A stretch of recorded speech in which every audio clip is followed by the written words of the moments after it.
আমার প্রিয় খ্রিস্টীয় ভাই ও বোনেরা, আপনাদের প্রত্যেককে প্রভু যিশু নামে স্বাগত জানাই।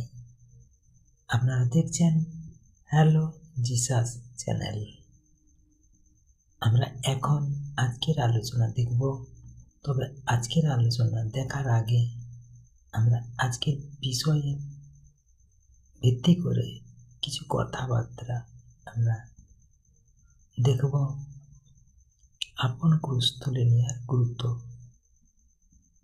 এখানে প্রভু যিশু আর একজন বিশ্বাসীর মধ্যে কথাবার্তা হচ্ছে। বিশ্বাসী প্রভু, এই ক্রুশ কি শুধু কষ্টের প্রতীক? প্রভু যিশু, না, এটি আত্মত্যাগ ও আনুগত্যের পথ। বিশ্বাসী, কিন্তু এই পথ তো অনেক কঠিন। প্রভু যিশু, না,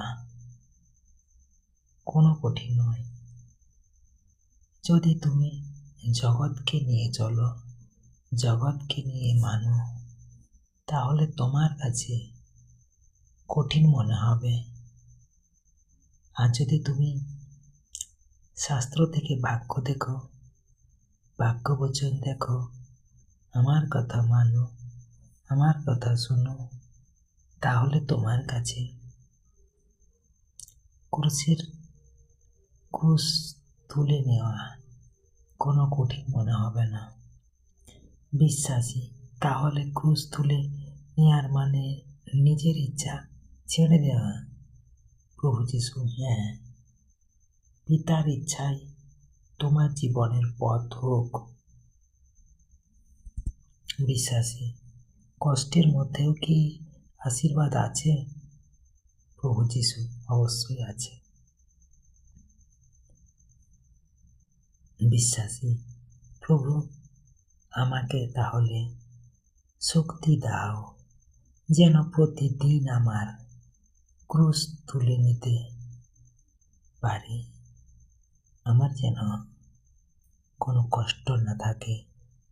সমস্ত কিছুর মধ্যে তোমার আশিসে আমি যেন পরিপূর্ণ থাকতে পারি।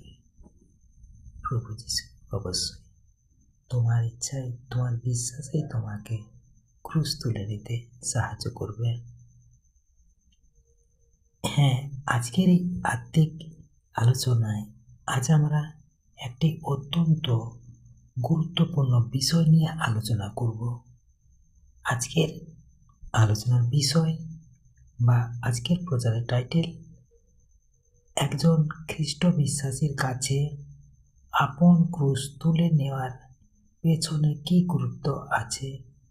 একজন খ্রিস্ট বিশ্বাসীর কাছে আপন ক্রুশ তুলে নেওয়ার পেছনে কি গুরুত্ব আছে। আপন ক্রুশ তুলে নেওয়া যা প্রত্যেক খ্রিস্ট বিশ্বাসীর জীবনের কেন্দ্রীয় আহ্বান। যখন প্রভু যিশু বলেছিলেন, যে কেউ আমার পশ্চাতে আসিতে চাহে সে আপনাকে অস্বীকার করুক, আপন ক্রুশ তুলে লইয়া আমার পশ্চাতে আসুক। বাক্যটি আমরা নিয়েছিলাম শাস্ত্র থেকে, মথি 16 অধ্যায় 24 পদ। মথি 16 অধ্যায় 24 পদ। এই বাক্যের কথার মধ্যে লুকিয়ে আছে গভীর আত্মিক সত্য। আজ আমরা জানব ক্রুশ তুলে নেওয়ার প্রকৃত অর্থ কি, কেন এটি গুরুত্বপূর্ণ, কিভাবে আমরা বাস্তব জীবনে এটি পালন করতে পারি। প্রথম পাঠ, ক্রুশের অর্থ কি? ক্রুশ শব্দটি শুধু কষ্ট বা দুঃখ বোঝায় না। ক্রুশ মানে এক, আত্মত্যাগ।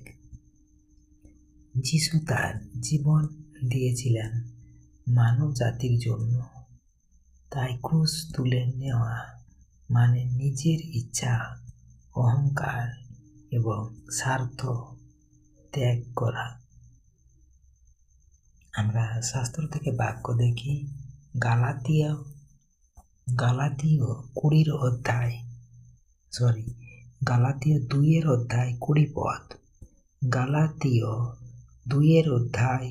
20 পদ।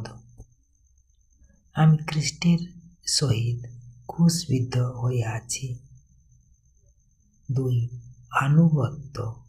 ক্রুশ মানে ঈশ্বরের ইচ্ছার প্রতি সম্পূর্ণ বাধ্যতা, ইভেন when ইটস হার্ড।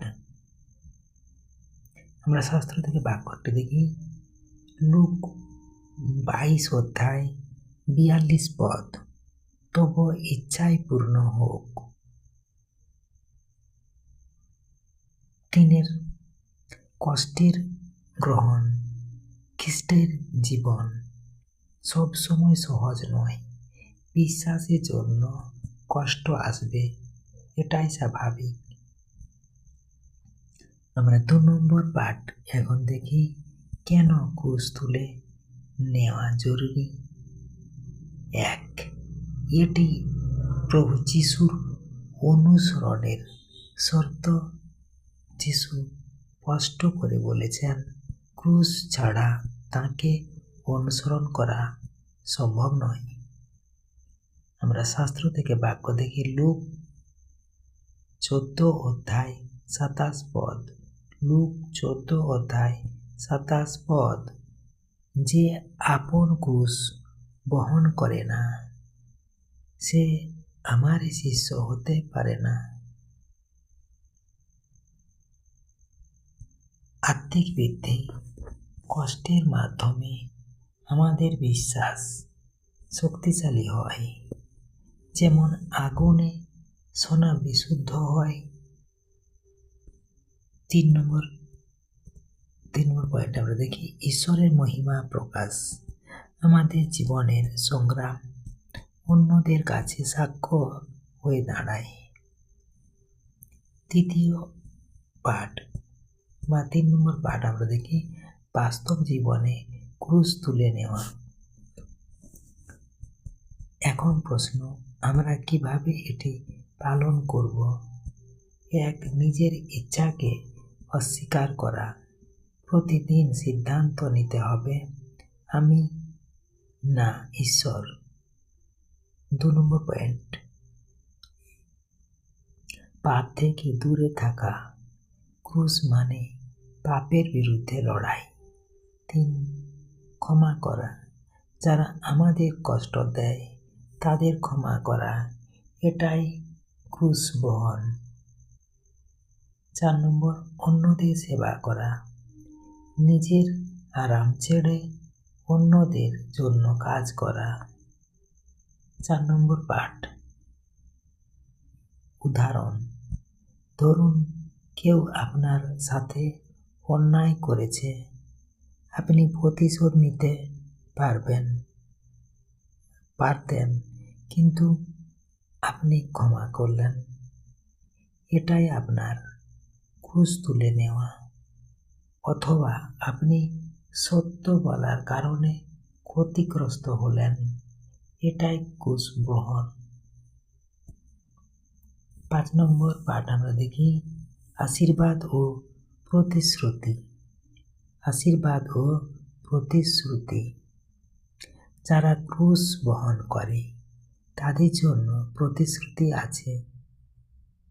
আমরা শাস্ত্র থেকে বাক্য দেখি রোমিও 8 অধ্যায় 18 পদ। বর্তমান কষ্ট ভবিষ্যতের মহিমার তুলনায় কিছুই নয়। আরেকটি আমরা শাস্ত্র থেকে বাক্য দেখি 2 তিমোথেয় 2 অধ্যায় 12 পদ। যদি আমরা সহ্য করি তবে আমরা তার সঙ্গে রাজত্ব করিব। ঈশ্বর তার আপন বাক্যে প্রত্যেক আশীর্বাদ করুন, আমেন। জয় যিশু। আসুন আমরা আজকের বিষয় ভিত্তি করে প্রভুর সাথে সহভাগিতা করি প্রার্থনার মাধ্যমে। হে মঙ্গলময় পবিত্র পিতা, তোমার কাছে ধন্যবাদ জানাই আজকের এই বাক্যের জন্য। প্রভু, আমরা অনেক সময় নিজের ইচ্ছা অনুসরণ করি, কিন্তু আজ আমরা শিখলাম তোমার পথে চলতে হলে আমাদের ক্রুশ তুলে নিতে হবে। আমাদের শক্তি দাও যেন আমরা নিজেদের অস্বীকার করতে পারি, পাপ থেকে দূরে থাকতে পারি এবং অন্যদের ভালোবাসতে পারি। কষ্টের সময় আমাদের দৃঢ় রাখো যেন আমরা কখনো তোমার পথ থেকে বিচ্যুত না হই। প্রভু যিশুর নামে প্রার্থনা করি, আমেন, আমেন, আমেন। জয় যিশু। Praise the lord. আমার ভাই ও বোনেরা, আপনাদের প্রত্যেককে ধন্যবাদ এই ভিডিওটি ধৈর্য সহকারে দেখার জন্য। যদি এই বার্তাটি আপনাকে আশীর্বাদ করে থাকে তাহলে অবশ্যই শেয়ার করুন, অন্যদেরও উৎসাহ দিন। ঈশ্বর আপনাদের সকলকে আশীর্বাদ করুন। আমেন।